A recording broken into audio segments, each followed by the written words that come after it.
Hi friends, welcome back. Today we are going to solve lead code problem 463 island perimeter.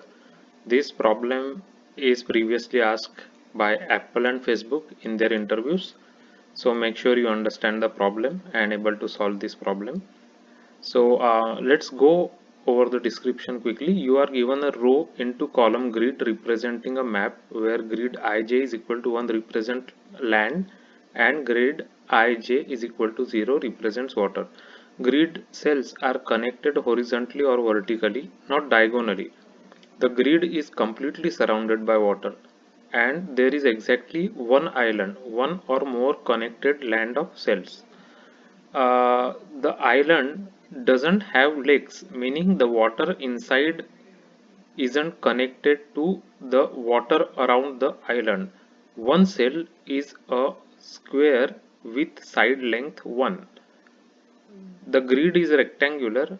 Width and height don't exceed 100. Determine the perimeter of the island. So as you can see, they have given us one example here.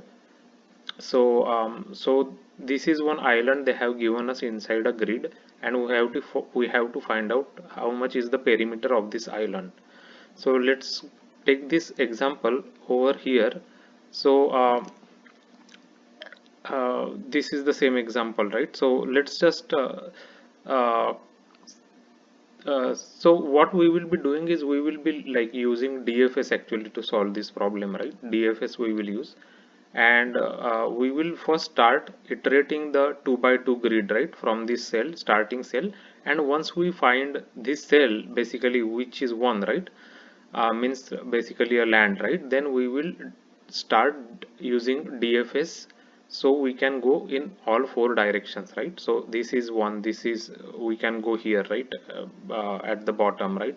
So basically if we are at this cell basically, right, if we are at this cell, then we can travel in four directions. This one is upward cell, this one is the right side cell, and this one will be the downward cell, and this one will be the left side cell, right?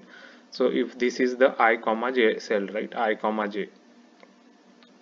So now for example this one we will start, this is a one, this is one, then this one is also one, means this is all land, right, all land. So that is, this land is forming the island. So all this one, so we will do DFS basically, right? And what we will do is when we are doing DFS, we will go in all four directions as I explained here. But before that, whenever we are visiting a cell, we will calculate the perimeter of that cell that will be contributing towards the island perimeter, right? So for example, if we are looking at this cell, right, this cell, then for this cell how much is the perimeter? 1, this one is 1, this one is 2, and this one is 3, right? Three sides are surrounded by water. This is one cell which is surrounded by water, this is another cell which is surrounded by water, and this one is another cell which is surrounded by water. So we will always check all the four sides, with whatever side are surrounded by water we will consider them into our perimeter, right? So this one will have three perimeter basically. So we will keep calculating perimeter of each of the cell, like for example this is 3. Now let's go here. So for here also this is 3, right? Why it is 3? Like this is 1, this is 2, and this is 3, right? So we will keep adding this, like this, like 3 plus 3. So for this, in the middle cell it's 0, right? All the four borders are surrounded by land, so it is contributing 0, so we will not add, like it's just 0, right? For here, for this one it is 3, right? This is 1, this is 2, and this is 3, so we will add 3 here for that. And then we will be here, so we will add 2 here, right, because the other two are just land, so we have to add 2 here.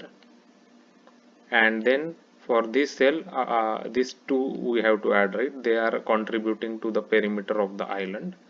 And for this last cell we have to add 3, 1, this is 2, and this is 3, right? So plus 3. So if you calculate total, it is 16, right? 3 plus 3 plus 3, 9 plus 2 is 11, plus 2 is 13, plus 3 is equal to 16. So 16 will be the total perimeter of this island, right?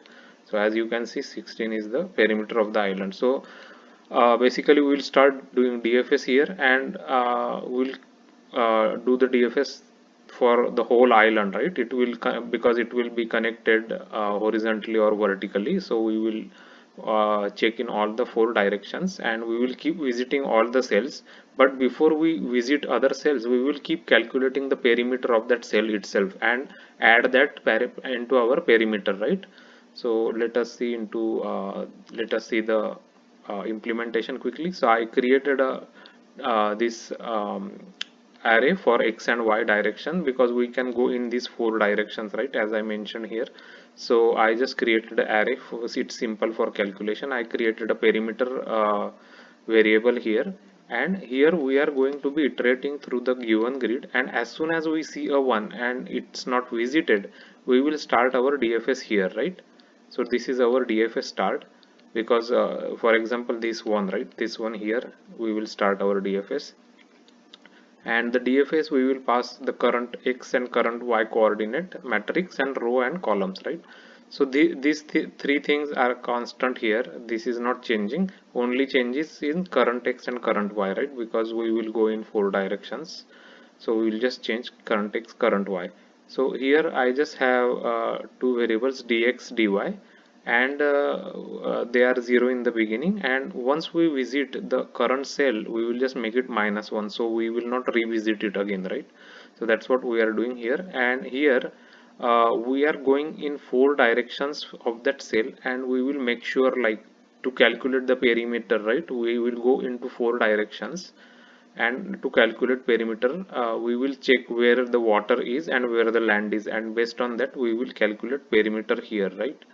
For example, here we are, this one checks if we are inside the grid, and our like the cell we are visiting is 0. 0 means water, right? Means then, for example, this one, right, this one, if we are visiting this cell, then it is water, so we will contribute this, basically this border.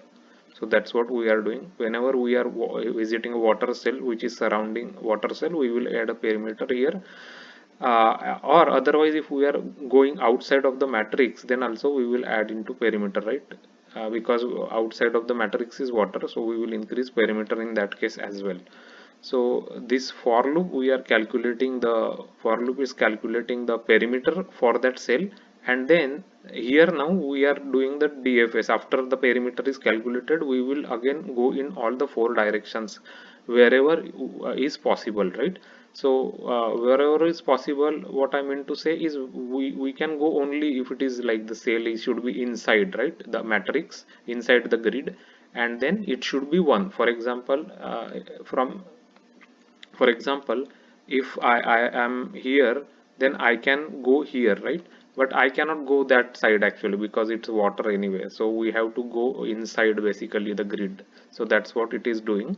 And if we are getting inside the grid, then we will first want to check if we are like we are on a water cell, right? Matrix of dx dy should not be equal to 1, right?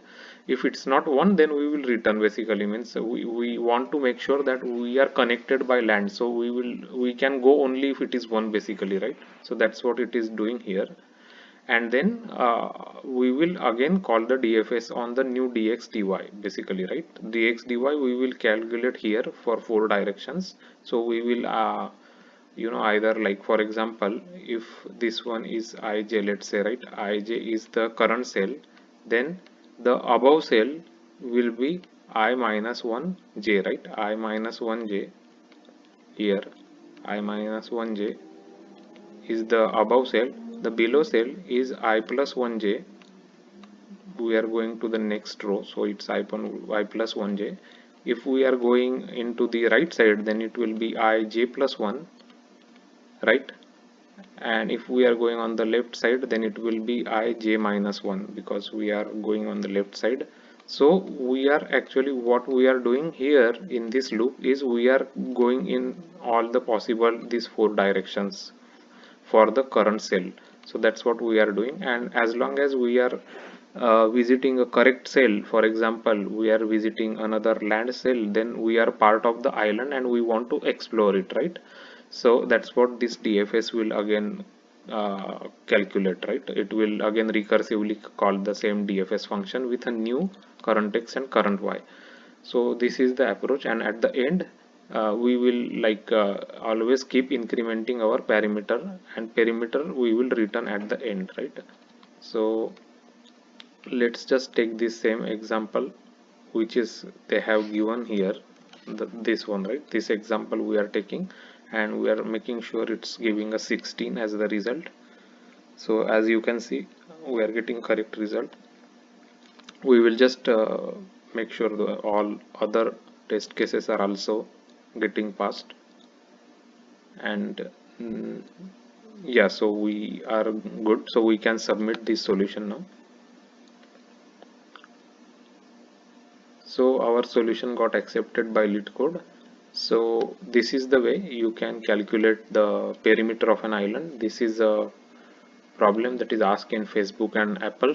So make sure you practice this problem, uh, and also make sure you check out my LeetCode playlist. It has over 100 solved problems explained with examples and Java code.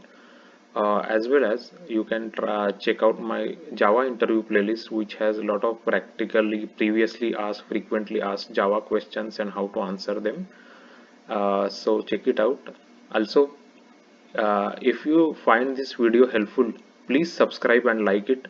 Your subscription will be really valuable, because that is the way the video can reach to more people, and they will also get benefited when they are preparing for their Java J2 interviews. So please subscribe it, and thanks for watching the video.